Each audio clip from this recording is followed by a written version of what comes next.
nationale. Cheikh démb gis nañ assemblée nationale li fa jot a xew ak adoption wu li nga xamante ne moo di projet de loi bi pour ñu indi coppite ci article L29 bi liñ ci gis ba ñu paree mooy ñeeneen nañ dañ koy attaqué muy opposition parlementaire bi yóbbu ko ci fi nga xamante ne moo di conseil constitutionnel. alors sur ce gis nañ ñenn ñi jàpp ne yóbbu ko waruñu ko yóbbu sax ci conseil constitutionnel dañ leen ko war a bàyyeel ndax gis nañ ne ki nga xamante ne moo di le président de la république joué wul franc jeu nan nga jàngatee lu nu mel. waaw xanaa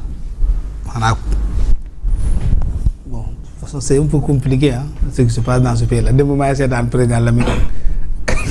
ils n'ont rien compris bi may déglu dem bu grande gueule waaye ree rek ma ne que gars yi refusent de comprendre pourtant c'est très simple y a rien à comprendre Sonko mooy Diomaye mooy Sonko Lamine y a pas autre chose loolu la kay. non jeu bu technique la gars yi di jouer pour être tranquille boo bëggee noppalu bu fi nekk di résoudre ay théorème de Thalès wala Pythagore yooyu yaa ngi fàttaliku na tu vas te fatiguer la cervelle sans rien du tout Sonko mooy Diomaye mooy Sonko je vais rappeler deux principes encore xam naa man du neex dégg fii la ñu génn ci élection présidentielle Bassirou Diomaye Faye gagné ñu dawal tuuti weer on n'a pas parlé de déclaration de politique générale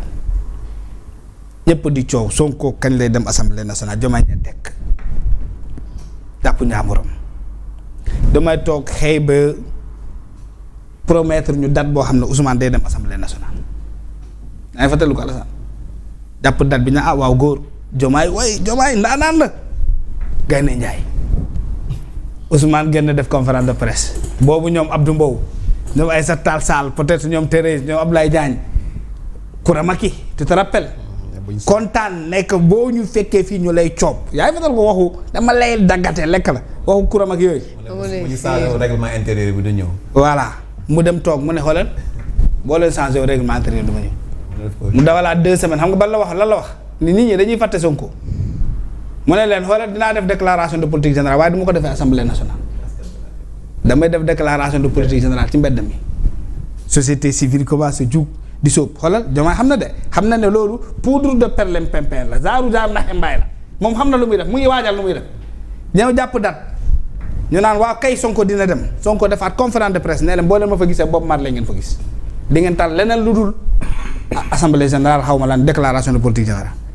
mais la veille Diomaye xam nga fan la tukki woon génne leetaram ne suba si dissout l'Assemblée nationale te lui-même il nous avait annoncé que waa ji dafay dem loolu da ngeen ko fàtte qu'est-ce qui a changé depuis lors sur la pratique de Diomaye avec tous les agissements yi nga xam ne Ousmane Sonko def na ko fi ci réew mi mu ne tekk tekkaaral bàyyi Ousmane di doxal saa yu Ousmane posé acte sax Diomaye day posé acte bu koy dooleel exceptionnellement coalition Mimi ak Diomaye te loolu yëpp ci dil bi la rek coalition Ousmane Sonko Bassirou Homalan Pastef ils sont là ñoo yor le pouvoir nous n'avons pas de bilan il nous faut quelque chose de puissant pour aller à des élections ñu créer une coalition qui devient un réceptacle des opposants mooy coalition Diomaye président nii la demee loolu la ñu reprendre nii Pastef ñoo xëy rek annoncé seeni réforme ñuy dóor gauche droite xam nañ ne loolu clignoter gauche la jaar droite Diomaye bàyyi ba ñëpp def focus ci rendez-vous bi Ousmane déjà il annonce une rencontre avec l'opposition avec la société civile ce ministre de l'intérieur annonce un dialogue xawma lan la ak opposition bi ñëpp commencé di critiquer les modalités ñu def focus ñu ñëpp côté boobu Diomaye génne dóor droite génne 4 nu mu tudd projet avant projet de loi boobu boo xoolee presque moom ak li nga xam ne ñoom la Sonko di bëgg a def benn la de da ngeen ci gis différence kan moo gis différence li xew ci avant projet bi ak li Pastef def parce que benn article le code électoral bi rek la laal ñu bàyyi li si des yëpp bu Diomaye Faye mais pour moi la différence moom mooy lii avant projet bi dafa jukkee ci ay waxtaan dialogue bi ñu organisé. naxee mbaay foofu lañ leen naxee nag. c'est pour présenter Diomaye comme quelqu'un qui respecte des principes yooyu lan moo wutee rek da ngay jël li gën ci li gën a bari nga seppi ci li nga xam ne moom la waa Pastef di bëgg a def mais y a pas de différence le projet on le connaît projet bi lan la Ousmane day nekk candidat 2029 ndax ci li Diomaye teg loolu weddi na li waa Pastef bëgg li Diomaye teg 5 yooyu 4 projet du avant projet de loi yooyu est-ce que am na benn article buy weddi li nga xam ne Pastef moom la ñu def dem assemblée nationale mooy lan mooy contumace baa ngi ci. ban contumace rétroactivité bi nekku ci. léegi waa contumace léegi loolu dafa am njëriñ. daa tere bokk Ousmane Sonko élection yi passé. non man coow y a rien. Diomaye a entériné la volonté de Pastef loolu mooy dëgg renforcer ko constitutionnellement au-delà même du code électoral c'est ça la vérité la constitution est plus puissante que le code électoral. Diomaye nee na man président de la République je gère la constitution vous les politiciens là comme je ne fais pas partie des acteurs politiques je ne dirige ni coalition ni parti politique réglez le combat politique à l'Assemblée nationale lii mooy deal bi. La constitution maa ko moom maa ko géré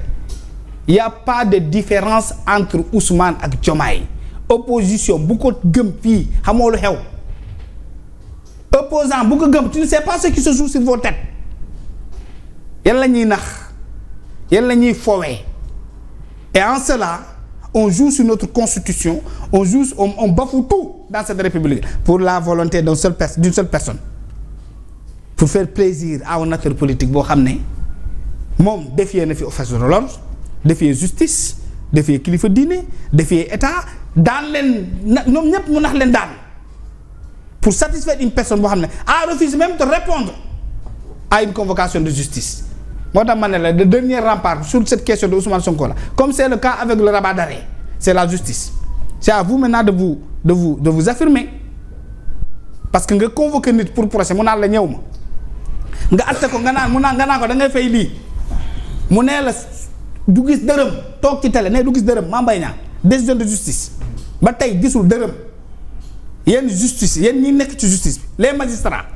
c'est à vous maintenant de régler le contentieux qui existe entre nous et Ousmane Sonko. Il y a pas un contentieux entre nous et Ousmane Sonko, c'est la vérité. On a aucun problème avec lui parce que man dama ne nañ ko bàyyi bokk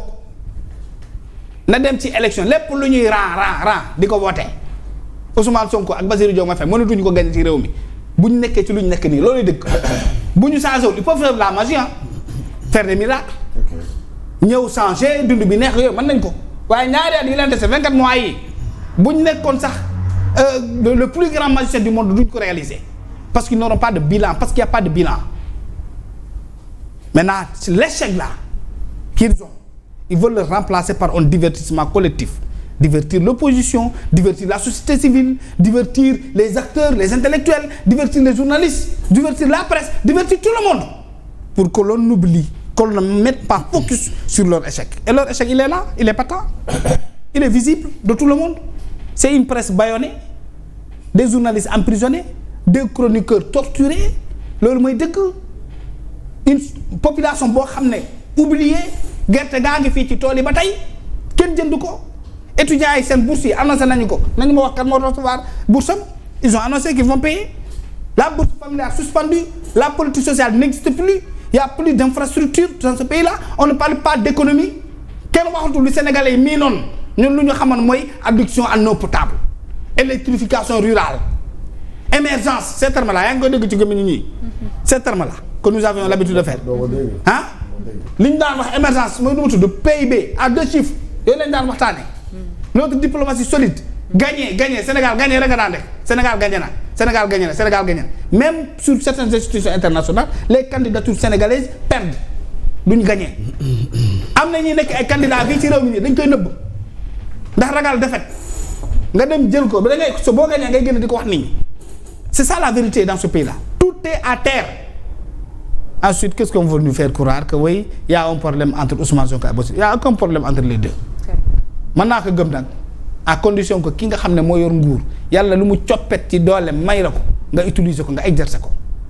parce que tout ce qui s'est passé dans ce pays-là bu doon man kande la duñu fi tollu tey parce que man quand je suis ton patron looluy dëgg mais toog ci télé je ne travaille pas pour le président de la République dara xew alors que moo la nommé jënd big Colobane ba tey ñoo ngi dund lu ñuy dund nii dara xewul ngeen bëgg ñoo gëmloo ne way y a un problème entre les deux y a aucun problème madame Fatima. Très bien. C'est ça la vérité. Il y a aucun problème entre les deux yow nan nga jàngatee cette situation ak li xew démb Assemblée nationale est-ce que également njortu nga ne peut-être lii bu ñu ko attaqué dinañ ci am gain de cause wala dañuy ñëw dugg ci xuloo boo xamante ne ñoom seen yoon nekku ci.